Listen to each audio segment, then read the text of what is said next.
Hello everyone, good morning once again. This side JP Chauhan और आप मौजूद है आपके अपने फेवरेट चैनल एक्सपोनेंशियल फिजिक्स के ऊपर। और जहाँ पर चल रही है अभी टेस्ट सीरीज, और टेस्ट सीरीज का ये अगला वीडियो जो है वो कौन सा है, थर्मोडायनेमिक्स का वीडियो सॉल्यूशन है।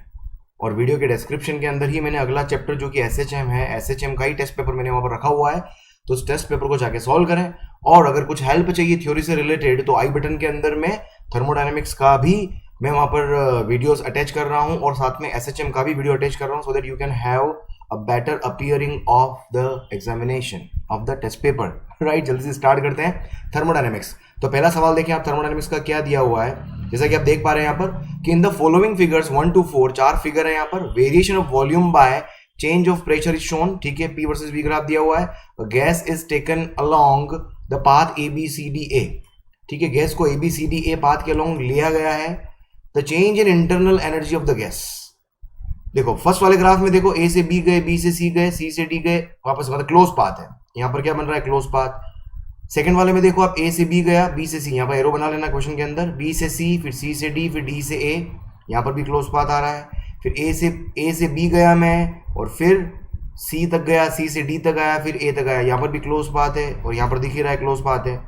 और आपने अच्छे से पढ़ा होगा, कोई भी क्लोज पाथ होता है, क्लोज पाथ के अंदर इंटरनल एनर्जी के अंदर चेंज हमेशा क्या होता है, जीरो होता है, क्योंकि इंटरनल एनर्जी जो होती है वो स्टेट फंक्शन है, और जो कि हमेशा इनिशियल स्टेट और फाइनल स्टेट पर डिपेंड करती है। बहुत ही स्टैंडर्ड क्वेश्चन कई बार एग्जाम के अंदर आता है। जहां कहीं भी क्लोज पाथ दिख जाए आपको, डेल्टा यू को आंख बंद करके जीरो रख दो आप, या जहां कहीं भी इनिशियल स्टेट और फाइनल स्टेट सेम है, डेल्टा यू को आंख बंद करके जीरो कर दें आप। ठीक है, तो change in internal energy will be zero in all 4 cases, so D will be your correct answer. Alright, चलो इस तरह क्वेश्चन अपने लास्ट केटीजी के अंदर भी करवाया था मैंने, काइनेटिक थ्योरी ऑफ गैसेस के अंदर भी करवाया था मैंने, है ना, वहां पर भी सेम क्वेश्चन लिया था मैंने इस तरह का। चलो क्वेश्चन नंबर 2 पे आते हैं। क्या दिया हुआ है कि in the process delta U equals to zero for an ideal gas can be best represented in the form of a graph. अगर डेल्टा यू जीरो कब होगा, डेल्टा यू को जीरो होने के लिए देखो, डेल्टा यू का फॉर्मूला क्या होता है, डेल्टा यू का फॉर्मूला और अपने पास क्या होता है, f/2 है ना, एन आर डेल्टा टी। ये किसका फॉर्मूला होता है अपने पास, डेल्टा यू का फॉर्मूला होता है। अब यहाँ पर f तो क्या है, डिग्री ऑफ फ्रीडम है, n मेरे पास नंबर ऑफ मोल्स है, r कांस्टेंट है। कोई भी गैस होगी उसका डिग्री ऑफ फ्रीडम क्या होगा, कांस्टेंट होगा। मैंने सपोज 1 मोल गैस ले लिए, तो 1 मोल गैस का मोल भी कांस्टेंट रहेंगे, r ऑलरेडी कांस्टेंट है, मतलब delta you will be governed by only delta T. अगर टेम्परेचर के अंदर कोई चेंज ना हो तो डेल्टा यू, इंटरनल एनर्जी के अंदर भी कोई चेंज नहीं होगा। मतलब जहां कहीं भी टेम्परेचर कांस्टेंट है ग्राफ के अंदर, टेम्परेचर अगर कांस्टेंट हो गया तो कांस्टेंट टेम्परेचर के केस में हमेशा डेल्टा यू की वैल्यू क्या आ जाएगी, मेरे पास जीरो आ जाएगी। अब कांस्टेंट टेम्परेचर देख लो कहाँ है, पहले ग्राफ में देखें आप, टेम्परेचर वेरी कर रहा है ना, क्योंकि टेम्परेचर एक्सिस पर ही है तो वेरी कर रहा है, तो ए ऑप्शन हो सकता है नहीं है। और टेम्परेचर देख लो, यहाँ पर टेम्परेचर है नहीं है, यहाँ पर टेम्परेचर है नहीं है, यहाँ पर टेम्परेचर वेरी हो रहा है, तो डी भी हो सकता है नहीं। अब इन दोनों में से एक ऑप्शन है। अब यहाँ पर देख लेते हैं अपन सीधा, इक्वेशन अपने पास क्या होती है आइडियल गैस के लिए, P V equals to N R T, है ना, पी वी इक्वल्स टू क्या होती है आपके पास, एन आर टी। अब टेम्परेचर कांस्टेंट होगा तो P inversely proportional to V होगा, तो पी इनवर्सली, ये दोनों पी वी ग्राफ है, तो P inversely proportional to V का आ रहा है, बी ऑप्शन में आ रहा है, so B will be your correct answer. Alright, चलो क्वेश्चन नंबर 3 देखें आप, क्या दिया हुआ है कि in the following VT diagram. देखो VT diagram, what is the relation between P1 and P2। देखो V और T की बात करें अगर, अपने पास हमेशा इक्वेशन क्या है, PV equals to thermodynamics KTG दोनों के अंदर PV इक्वल्स टू NRT को याद रखें आप हमेशा।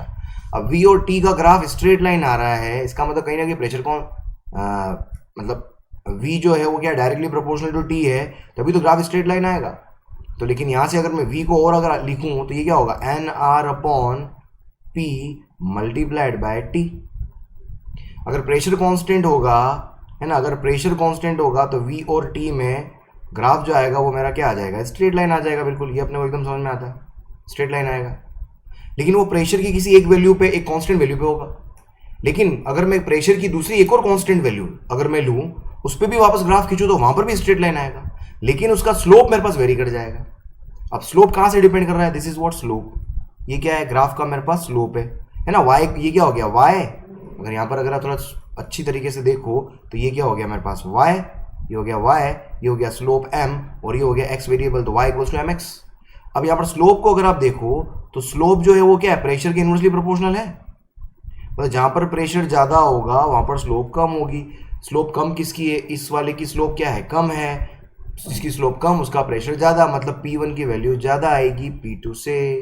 सो P1 ज़्यादा कहाँ है, C will be your correct answer.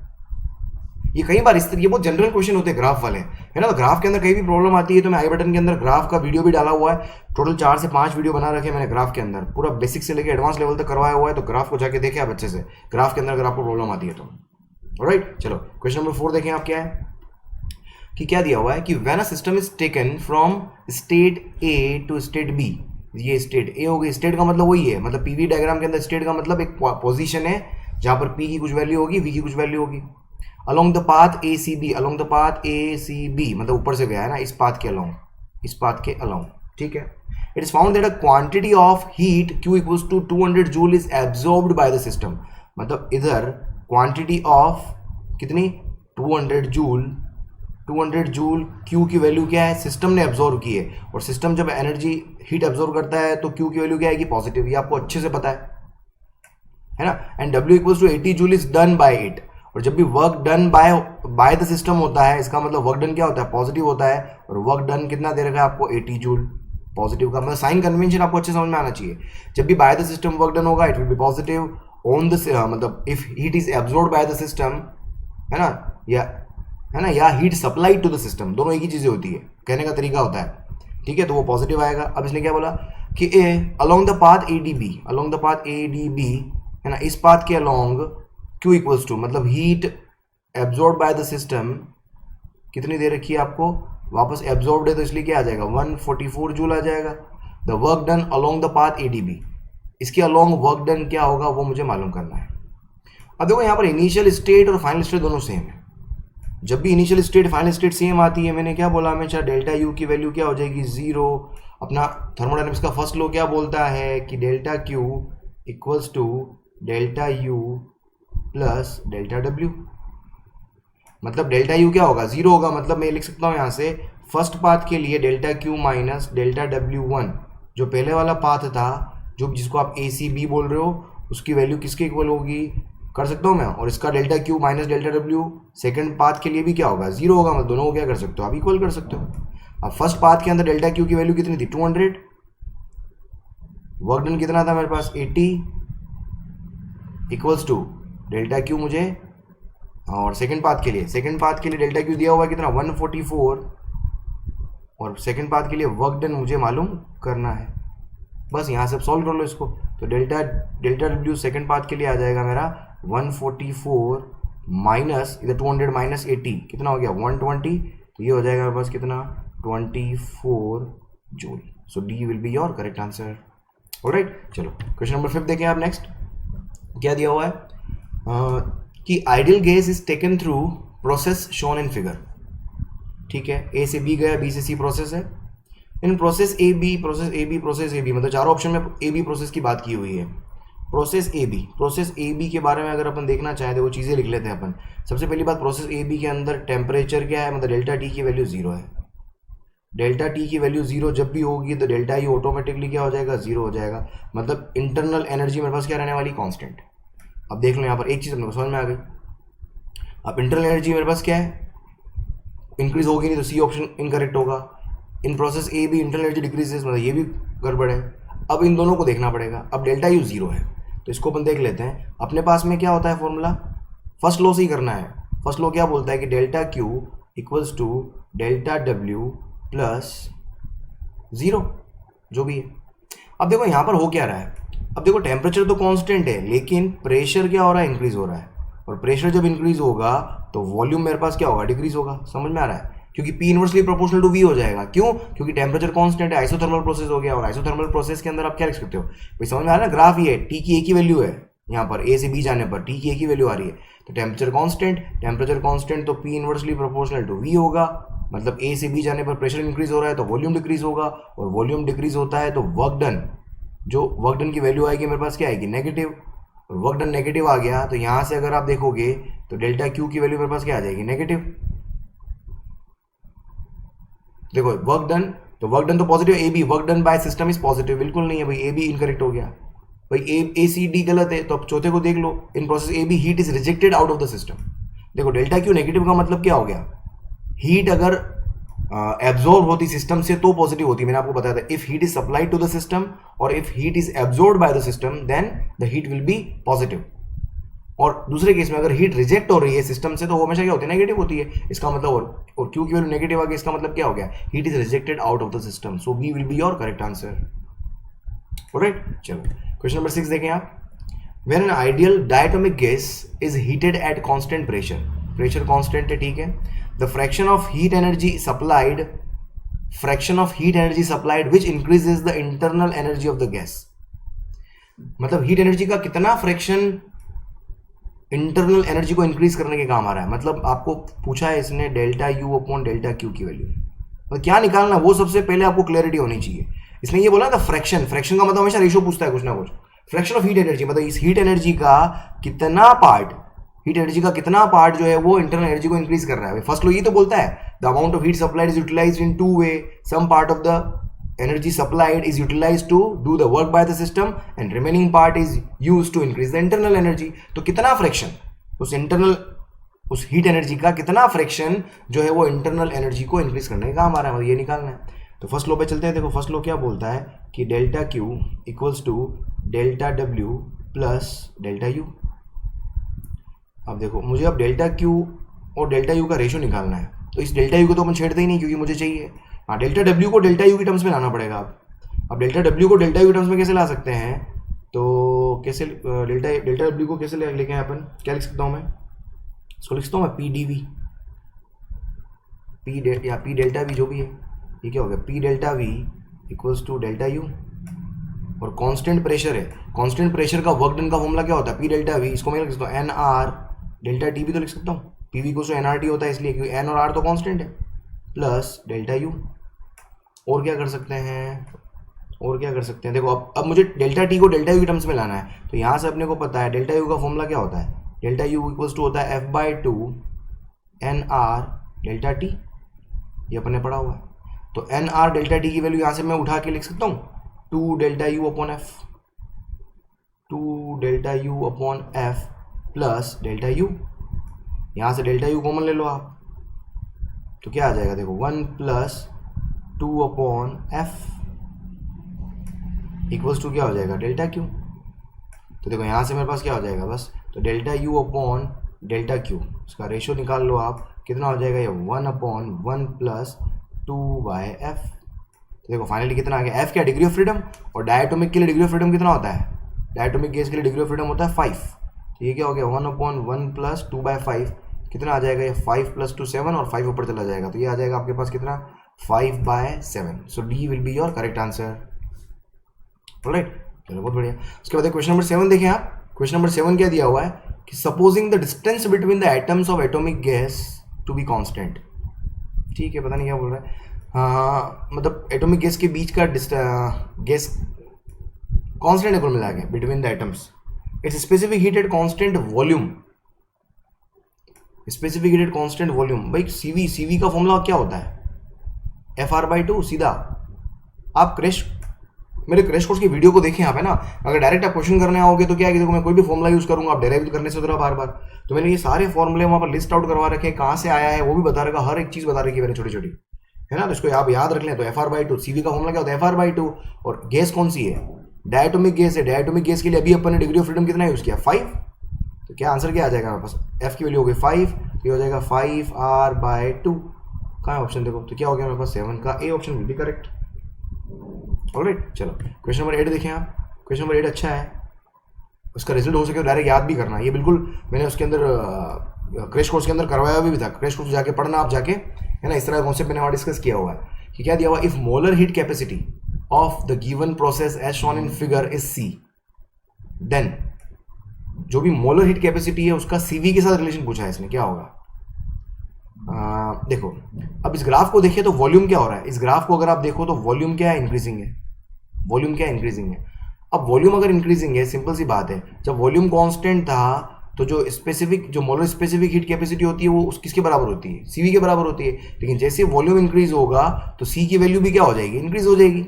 So C की वैल्यू अगर इंक्रीज हो गई तो C will definitely be greater than CV, right. So C will be your correct answer. तो 8 का क्या हो जाएगा, C हो जाएगा। समझ आ गया। चलो क्वेश्चन नंबर देखिए नाइन्थ क्या दिया हुआ है कि इन द फॉलोइंग, भाई कहीं भी आपको दिक्कत आ रही है, मैं बता रहा हूँ आपको, काफ़ी बच्चों को यहाँ पर समझने में भी दिक्कत आ रही होगी, जो डायरेक्ट अगर इस टेस्ट के क्वेश्चंस को देखेंगे तो 100% दिक्कत आने वाली है यार बस। तो आप जाके ना, मैंने आई बटन के अंदर वीडियोस डाले हुए हैं, जो भी रेलेवेंट वीडियोस हैं यहाँ पर मैंने दिए हुए हैं, उसको देख के फिर इन क्वेश्चन को सॉल्व करें, थोड़ा सा आपको क्या है, फील गुड होगा, अच्छा आएगा, मजा आएगा। चलो क्वेश्चन नंबर 9 पे चलते हैं। थोड़ा इसमें कैलकुलेशन है, मैं तरीका बता देता हूँ, कैलकुलेशन आपको करनी होगी इसके अंदर, क्योंकि बहुत टाइम लगेगा, नहीं तो बहुत लंबा क्वेश्चन हो जाएगा ये, ठीक है। बस मैंने इसलिए लंबा था, आपका कॉन्सेप्ट क्लैरिटी के लिए मैंने क्वेश्चन डाला हुआ है, ताकि आपको थोड़ा सा क्या है आइडिया लग जाए इस तरह क्वेश्चन कैसे सोल्व करते हैं। तो क्या दिया हुआ है, in the following PV diagram of an ideal gas A B and C D are isothermal. ये कार्नोट साइकिल वाला ग्राफ है, अगर आपको याद आ रहा हो तो, है ना, ये दोनों क्या होती है, आइसोथर्मल। तो इसने दिया हुआ भी है ए बी और सी डी के आइसोथर्मल है, और ये दोनों क्या होती है, एडियाबेटिक प्रोसेस होती है। अगर आपको कार्नोट साइकिल अगर आइडिया हो थोड़ा बहुत भी, और नहीं आइडिया है तो यहाँ से आइडिया ले लो, याद कर लो आप, है ना। ऊपर स्लोप कम होता है, आइसोथर्मल का स्लोप कम होता है, जबकि एडियाबेटिक का स्लोप ज्यादा होता है। सडन प्रोसेस बोलते हैं अपन एडियाबेटिक को, और आइसोथर्मल को क्या बोलते हैं अपन, स्लो प्रोसेस बोलते हैं, अगर याद हो तो आपको। तो इसने क्या बोला है, ये दोनों प्रोसेस बता दी इसने बोला the value of V B upon V C is, V B upon V C क्या होगी वैल्यू, वो मुझे मालूम करनी है। देखो अब यहाँ से इक्वेशन क्या बना सकता हूँ, सबसे पहले देखो ए बी, सबसे पहले ए से लेके बी तक के ग्राफ की इक्वेशन लिखता हूँ मैं। देखो वो आइसोथर्मल है, आइसोथर्मल प्रोसेस के लिए क्या लिख सकते हैं अपन, ए बी के लिए अगर मैं लिखना चाहूँ, है ना, ए से बी अगर मैं लिखूँ आइसोथर्मल के लिए क्या होता है, P V equals to constant.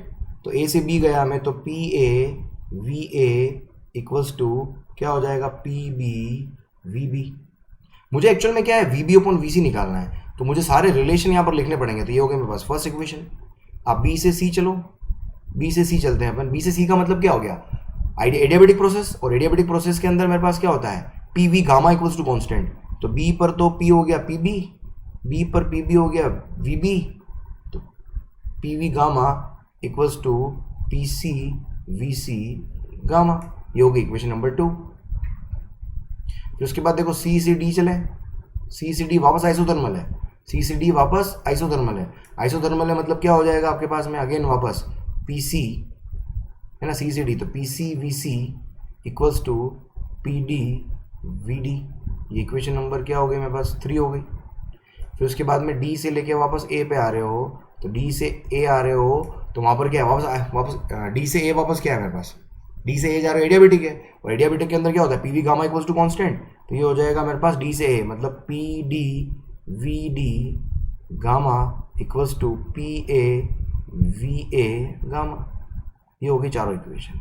बस आपको क्या करना है, इसमें मल्टीप्लाई डिवाइड करके इन 4 इक्वेशन को सॉल्व करके आप रिलेशन निकालोगे वी बी अपॉन वी सी, है ना। वी बी और वी सी को डिवाइड करना है, तो वी बी, तो इसमें से आपको कहीं ना कहीं वो करना पड़ेगा, है ना, इसके अंदर कहीं ना कहीं कुछ वेरिएबल हटाना पड़ेगा, आपस में मल्टीप्लाई डिवाइड करके फाइनल आपका आंसर ये ए आएगा, है ना। तो मैंने आपको आंसर दे दिया है यहाँ पर, इसको सॉल्व करके, और हिंट भी दे दिया कैसे करना है, बस चारों इक्वेशन को सॉल्व करना है, एनीथिंग एल्स।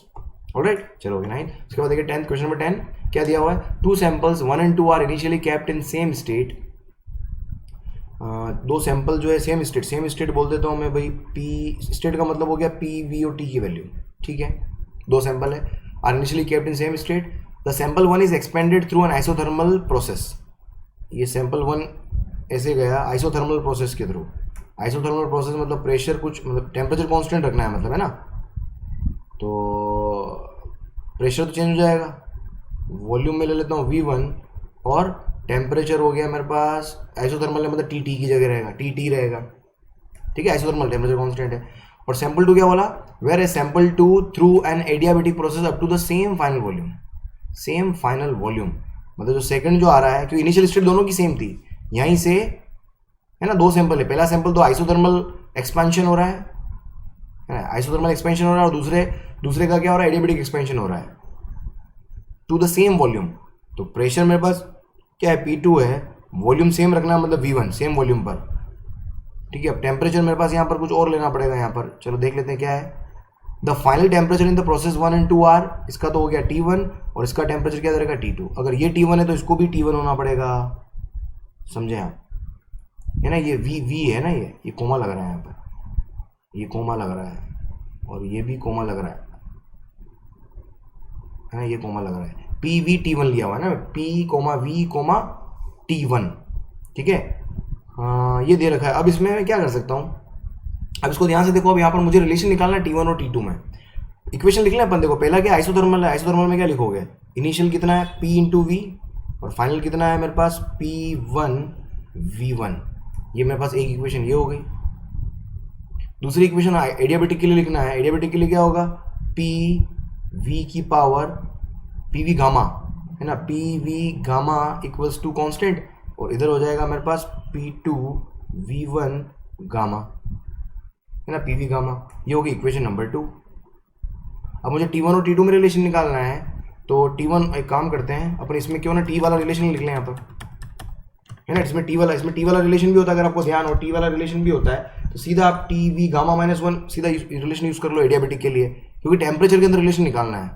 तो ये हो जाएगा मेरे पास T, और T तो हो गया इनिशियल कितना है T1 है, और V इनिशियल कितना है V गामा -1 इक्वल्स टू, और इधर कितना है मेरे पास T2 और इधर वॉल्यूम कितना है V1 गामा -1, ये आ गया मेरे पास रिलेशन। अब मुझे यहाँ पर क्या लिख सकता हूँ मैं, देखो T1 upon T2 equals to क्या हो गया V1 upon V whole power gamma -1। देखो गामा की वैल्यू आप देखोगे तो गामा मेरे पास क्या हो ग्रेटर देन 1 है ना, इसकी वैल्यू क्या आएगी मेरे पास ग्रेटर देन 1 आएगी मेरे पास। अब यहाँ से देखोगे, अब इसकी वैल्यू मेरे पास ग्रेटर देन 1 है, तो कहीं ना कहीं मेरे पास V1, और यहाँ पर भी आपको अगर ध्यान हो कि V1 एक्सपेंशन हो रहा है वॉल्यूम V से V1 तक जा रहा है, इसका मतलब कहीं ना कहीं V1 की वैल्यू ग्रेटर देन V होगी, V1 की वैल्यू क्या ग्रेटर देन V होगी, और V1 की वैल्यू अगर ग्रेटर देन V है तो कहीं ना कहीं मेरे पास T1 अपॉन T2 जो रेशियो है वो कहीं ना कहीं मेरे पास क्या है ग्रेटर देन 1 आएगा, ग्रेटर देन 1 आएगा, इसका मतलब क्या हो गया T1 की वैल्यू T2 से ज़्यादा हो जाएगी मेरे पास। So A will be your correct answer, है ना। इसको रिवाइंड करके देखना, समझ में आ जाएगा आपको। बस यहाँ ध्यान में ये लिखा मैंने PV P1 V1 T1 P2 V1 T2, V1 दोनों सेम के लिए क्वेश्चन में दिया हुआ है, सब कुछ दिया हुआ उसी के अकॉर्डिंग मैंने वेरिएबल्स लिए हैं, ठीक है। चलो नेक्स्ट क्वेश्चन देखो यहाँ पर क्या है। क्वेश्चन नंबर 11 क्या है कि when an ideal gas undergoes an adiabatic change, पहली बात तो एडियाबेटिक है, हमेशा अंडरलाइन कर लिया करो, adiabatic change causing a temperature change of delta T, ठीक है। अब देखो एडियाबेटिक चेंज है, अब ऑप्शंस देखने हैं यहाँ पर। फर्स्ट ऑप्शन क्या दिया हुआ है, there is no heat gain और लॉस बाय द गैस, बिल्कुल एकदम करेक्ट, फर्स्ट एकदम सही बोल रहा है क्योंकि एडियाबेटिक है। सेकंड क्या है, the work done by the gas is equal to change in internal energy, work done by the gas is equal to change in internal energy. देखो अपने पास जो delta Q equal, first law क्या बोलता है, delta Q equals to delta U plus delta W, ये अपन ने first लो पढ़ा हुआ है। अब हीट गेन्ड और लॉस तो मेरे पास क्या हो गया 0, तो इक्वल्स टू मेरे पास change in internal energy plus work done. अब यहाँ से वर्क डन अगर आप लिखोगे that is what negative of delta U। अब नेगेटिव डेल्टा U का मतलब क्या हो गया, ये तो हो गया change in internal energy.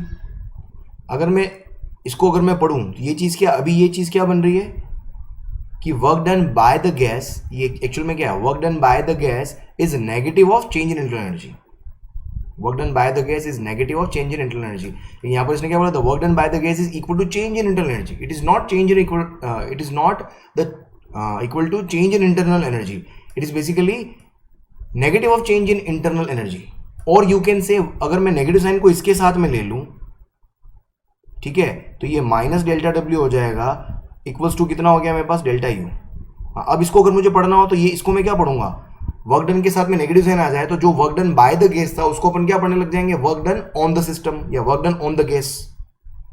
Work done on the gas को अपन बोल सकते हैं change in internal energy, but we can not state work done by the gas equals to change in internal energy. मतलब इसमें हमेशा साइन कन्वेंशन और छोटी छोटी बातें बहुत इंपॉर्टेंट है थर्मोडायनेमिक्स के अंदर, तो ये चीज एकदम अच्छे से कर लेना आप लोग, ठीक है। So second option will not be the correct option. Third देखें, the change in internal energy per mole, मतलब एन की वैल्यू 1 दे रखी है, of the gas is CVDT। Change in internal energy का फॉर्मूला अपने को पता है, NCVDT होता है, NCVDT, this is what change in internal energy. अब n की वैल्यू 1 है तो चेंज इन इंटरनल एनर्जी क्या हो जाएगा, CVDT हो जाएगा, where CV is the molar heat capacity at constant volume, बिल्कुल। तो थर्ड ऑप्शन भी क्या हो गया, करेक्ट हो गया। तो first and third will be correct, तो ऑप्शन देख लो, ये होगा नहीं है, ये होगा नहीं है, फर्स्ट एंड थर्ड जो C will be your correct answer. Alright, चलो क्वेश्चन नंबर 12 देखें आप क्या दिया हुआ है कि given quantity of gas is at pressure P and absolute temperature T, the isothermal bulk modulus of the gas ये चीज़ें दो जगह पढ़ते हैं अपन, एक में वेव्स में भी पढ़ाऊंगा इसको, मैंने वेव्स में भी पढ़ा होगा आपने, और यहाँ पर भी पढ़ते हैं। Isothermal bulk modulus, bulk modulus का फॉर्मूला होता है क्या आपके पास में, अगर बल्क मॉड्यूलस के बारे में आपको ध्यान हो, ये होता है मेरे पास minus pressure divided by dV upon V, ये होता है मेरा बल्क मॉड्यूलस। वैसे डायरेक्ट अपने को याद रख लो, इसका रिजल्ट डायरेक्ट याद रखना, आइसोथर्मल बल्क मॉड्यूलस जो होता है वो प्रेशर के बराबर होता है, इसको डायरेक्ट याद रख लो आप, पर मैं बता देता हूँ। तो बल्क मॉड्यूलस का फॉर्मूला ये होता है। अब आपके पास क्या होता है, आइसोथर्मल के लिए PV इक्वल्स टू क्या होता है, कांस्टेंट। इसको दोनों तरफ डिफरेंशिएट करूंगा तो P क्या करेंगे, एक को रख के, एक को कांस्टेंट रख के दूसरे का डिफरेंशिएशन, प्लस V को कांस्टेंट रख के P का डिफरेंशिएशन, और कांस्टेंट का डिफरेंशिएशन क्या हो गया मेरे पास, 0। तो देखो यहाँ से मेरे पास क्या आ गया, P dV equals to minus V dP, या यहाँ से मैं P को क्या लिख सकता हूँ, तो P can be written as what, minus dP upon, ये dV तो है ही है, dV को नीचे ले लिया और ये P नीचे आ जाएगा यहाँ पर, ये।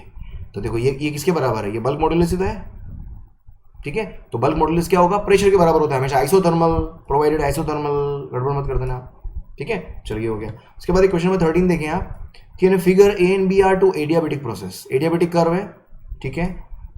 देन A एंड B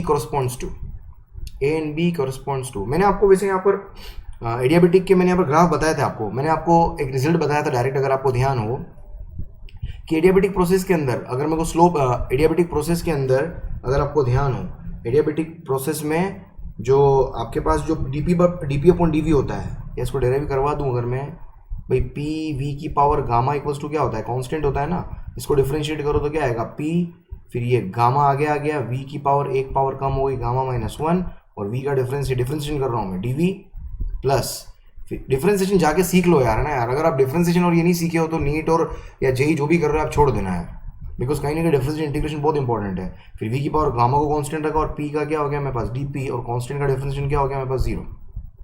अब यहाँ से अगर आप देखोगे V की पावर गामा मैंने कॉमन ले लिया, तो इधर क्या बचेगा मेरे पास, gamma P dV upon V, है ना। डायरेक्ट मैं फॉर्मूला अभी फटाफट इसको अगर समझाने लग गया तो मेन अपन चीज़ भूल जाएंगे इसमें, और प्लस dP इक्वल्स टू मेरे पास क्या हो गया, 0। अब यहाँ से देखो ये dV की पावर गामा तो उधर जाके 0 हो गया, तो बचा क्या मेरे पास, देखो dP इक्वल्स टू क्या हो गया, minus gamma P upon V upon dV। तो एक तरीके से ये क्या है, स्लोप है, ये PV ग्राफ का स्लोप है, ये किसका स्लोप है, slope of PV graph, dP upon dV। अब यहाँ पर अगर आप देख रहे हो स्लोप को अगर आप देखो तो स्लोप क्या है आपका, स्लोप एक तो नेगेटिव है एंड डायरेक्टली प्रोपोर्शनल किसके, गामा के। स्लोप क्या है, नेगेटिव है और डायरेक्टली प्रोपोर्शनल किसके, गामा के।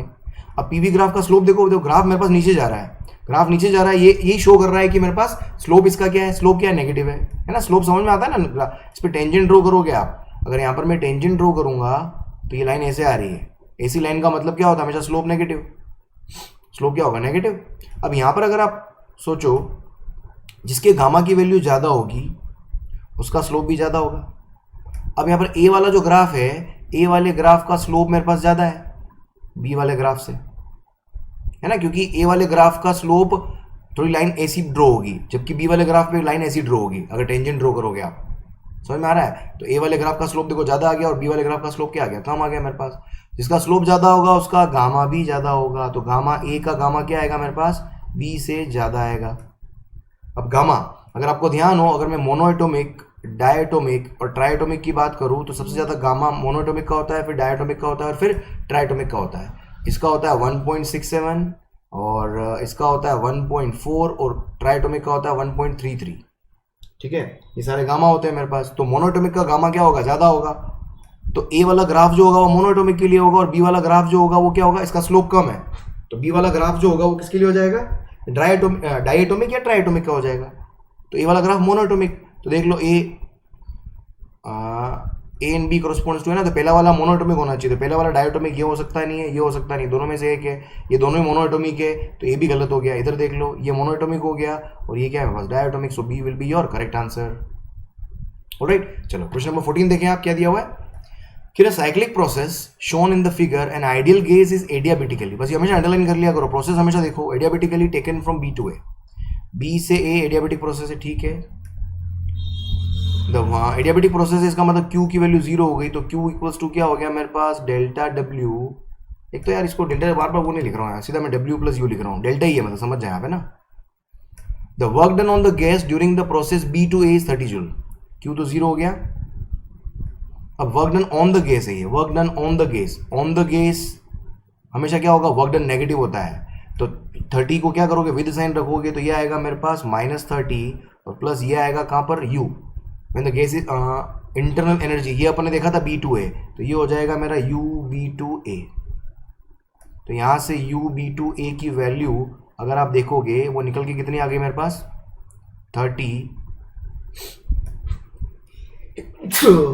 हाँ, हे भगवान, ओम नमः शिवाय। एक्सक्यूज मी, दूर रहना बेटा, कोरोना नहीं हो जाए तुम लोगों को।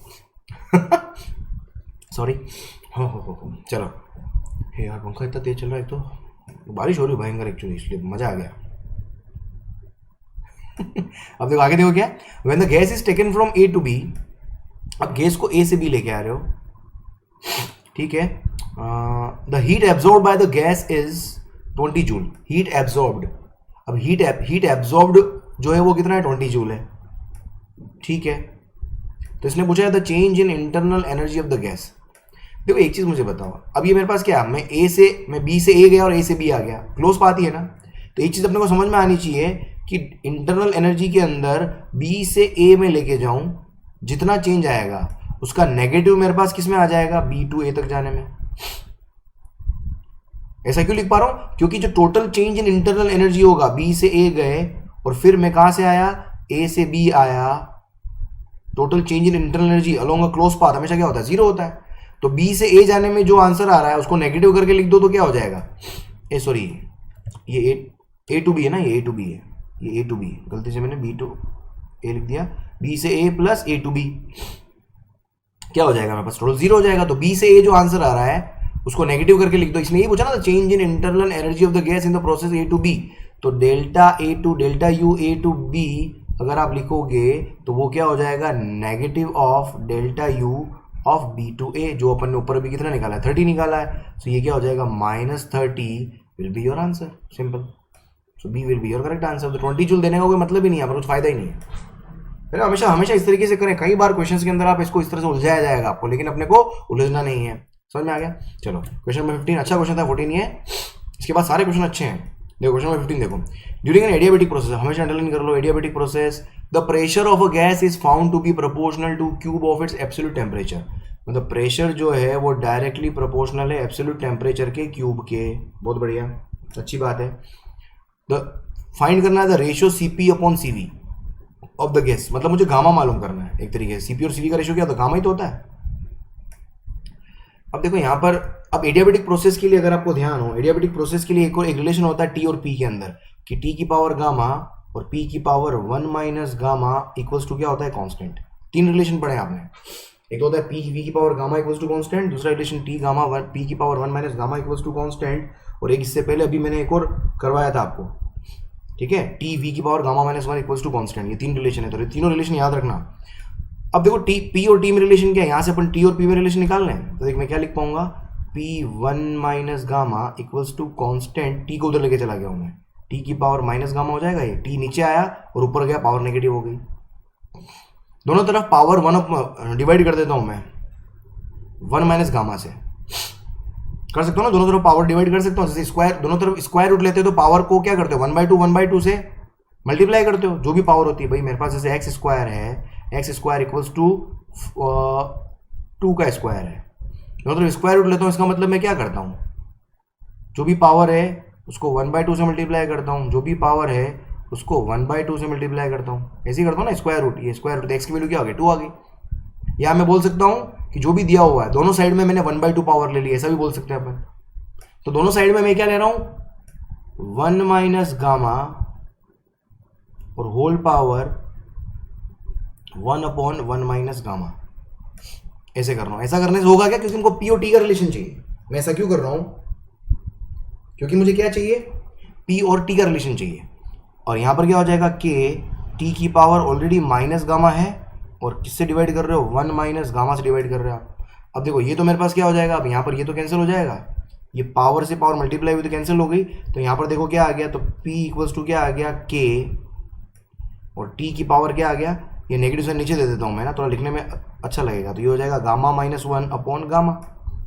तो यहाँ से लिख सकते हो आप, यहाँ से क्या लिख सकते हो आप कि P will be what, P will become what, directly proportional to T to the power gamma minus, यार एक मिनट उल्टा गलत लिख दिया ना मैंने इसको, सॉरी।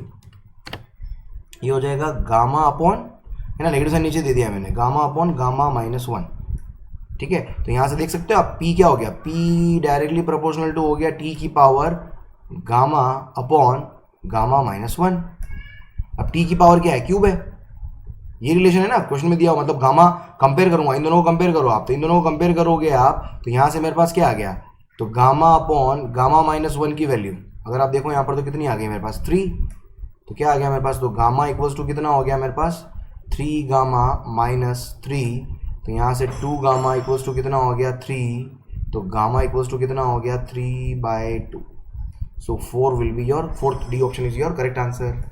ऑलराइट, चलो क्वेश्चन नंबर 16 देखें आप, क्या दिया हुआ है कि find the amount of work done to increase the temperature of 1 मोल, एन की वैल्यू 1 दी हुई है, of ideal gas by 30 degree centigrade, मतलब ये डेल्टा टी दिया हुआ है, if it is expanding under the condition V is directly proportional to T to the power 2/3। आपको वर्क डन निकालना है, एक्सपेंशन में वर्क डन मालूम करना है। तो V डायरेक्टली प्रोपोर्शनल है, तो मैं क्या लिख सकता हूँ, V इक्वल्स टू लिख सकता हूँ मैं constant multiplied by T to the power 2/3। देखो वर्क डन का फॉर्मूला अपने को अच्छे से पता है, वर्क डन क्या होता है, इंटीग्रेशन, प्रेशर का integration with respect to volume करोगे तो वर्क डन आएगा। अब लिमिट देखते हैं क्या आएगी। अब लिमिट मुझे दी हुई है कितनी, 30 डिग्री सेंटीग्रेड से उसको एक्सपेंड करना है, तो यहाँ पर मुझे इंटीग्रेशन को टेम्परेचर के टर्म्स में लाना पड़ेगा, तो मुझे कुछ ना कुछ करना पड़ेगा। देखो यहाँ पर सबसे पहले देखो यहाँ क्या लिख सकता हूँ मैं, V को अगर मैं dV लिखूँ, डिफ्रेंसिएशन दोनों तरफ डिफ्रेंसिएशन करने पर, तो V को dV लिखोगे तो K तो हो गया कांस्टेंट, और टेम्परेचर का डिफ्रेंसिएशन क्या हो जाएगा, पावर आगे आ जाएगी 2/3, और एक पावर कम हो जाएगी 2/3 माइनस 1 1/3, है ना, 2/3 माइनस 2/3 यही तो होता है, 2/3 माइनस 1 1/3, और T का क्या हो जाएगा dt। ये लाइन समझ में नहीं आई तो एक काम करना, V को T के रिस्पेक्ट में डिफ्रेंशिएशन कर देना, तो नीचे क्या आएगा dV/dt equals to constant K, और T का डिफ्रेंशिएशन क्या हो जाएगा, पावर आगे आ जाएगी और एक पावर कम हो गई, सेम वही चीज़ है। तो dV को मैं यहाँ रख दूंगा, तो देखो यहाँ पर T टेम्परेचर के रिस्पेक्ट में डिफ्रेंशिएशन हो गया, और P को क्या लिख सकता हूँ मैं, PV इक्वल्स टू लिख सकते हैं अपन nRT अपॉन V। P को क्या लिख सकते हैं अपन, nRT अपॉन V, ऐसे लिख सकते हो आप। तो ये हो जाएगा nRT divided by V, volume V दे रखा है आपको K T की पावर 2/3, ये T की पावर 1 है, देखो यहाँ से क्या हो जाएगा, ये nR अपॉन K, और T की पावर 1 माइनस 2/3, 1 माइनस 2/3, वापस क्या हो जाएगा, ये वापस अभी सेम वही है,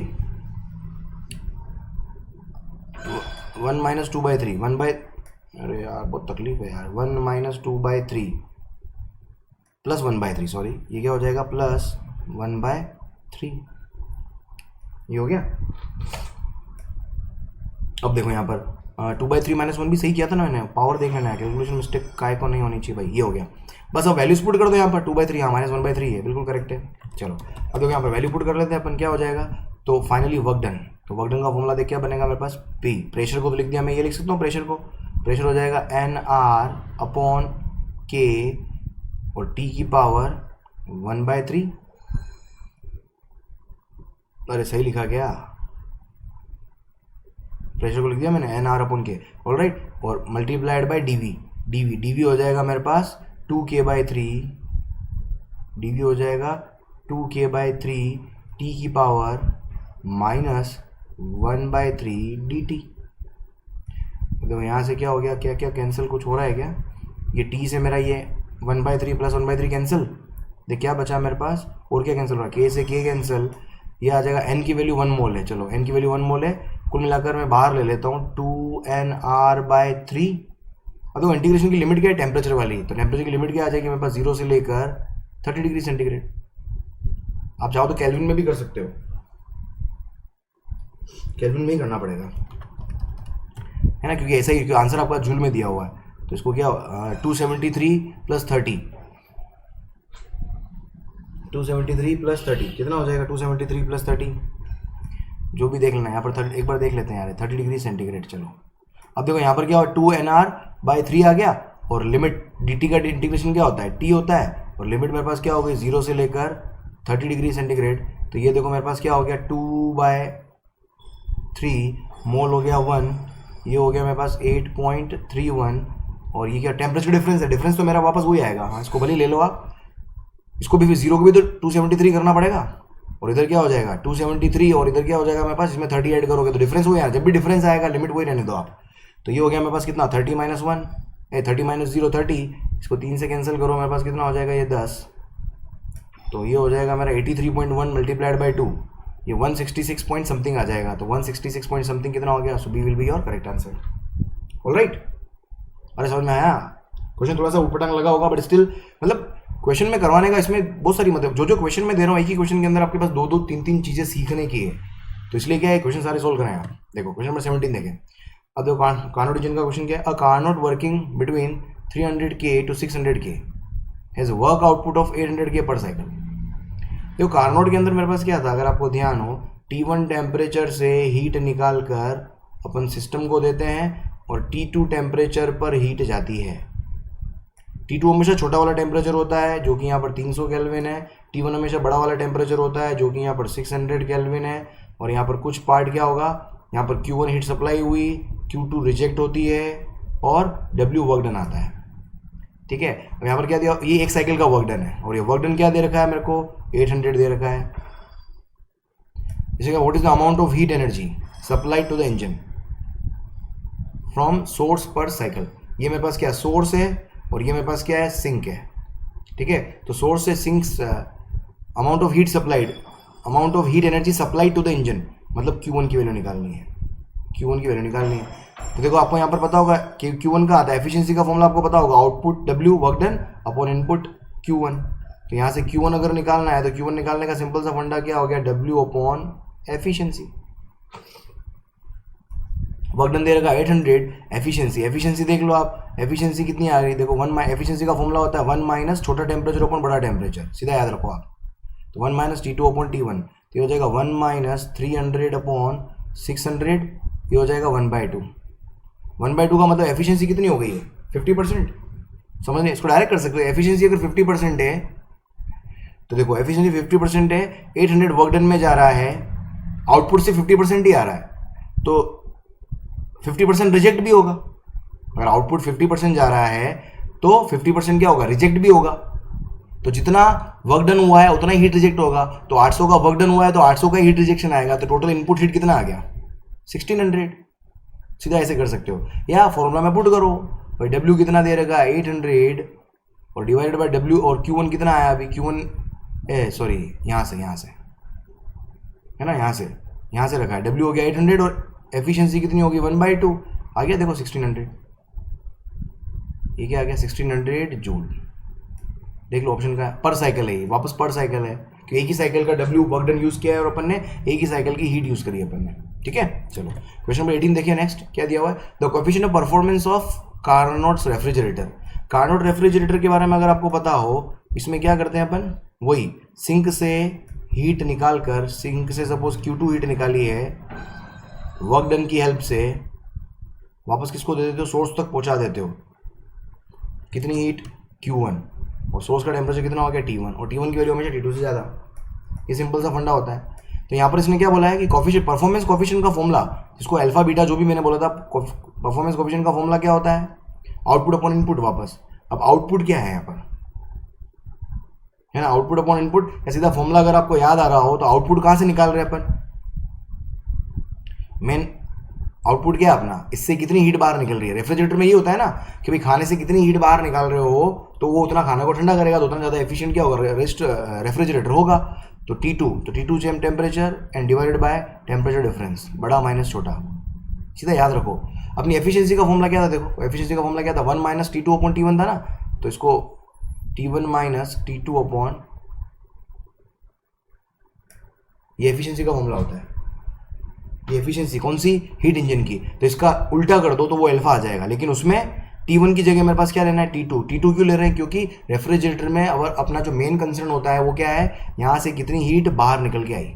तो बस फॉर्मूला में पुट करो आप, T2 मतलब छोटा टेम्परेचर, छोटा मतलब 0 डिग्री सेंटीग्रेड, लेकिन यहाँ पर टेम्परेचर अगर अकेला आता है तो उसको केल्विन में लिखो, तो 0, तो ये केल्विन में कितना हो जाएगा 273, तो T2 हो गया 273, है ना, ये T2 है, छोटा टेम्परेचर T2, बड़ा टेम्परेचर T1, कार्नोट में हमेशा सीधा फंडा है, और टेम्परेचर डिफरेंस तो क्या 30 से 0 30 ही आएगा, तो देखो कितना हो गया, पॉइंट हटा है तो ये 9 के आसपास आएगा, देखो यहाँ पर ये है ना 27.3 लिख सकते हो ना इसको, 27.3 डिवाइड बाई 3, तो 9 पॉइंट समथिंग कितना आ गया, तो 3 will be your correct answer.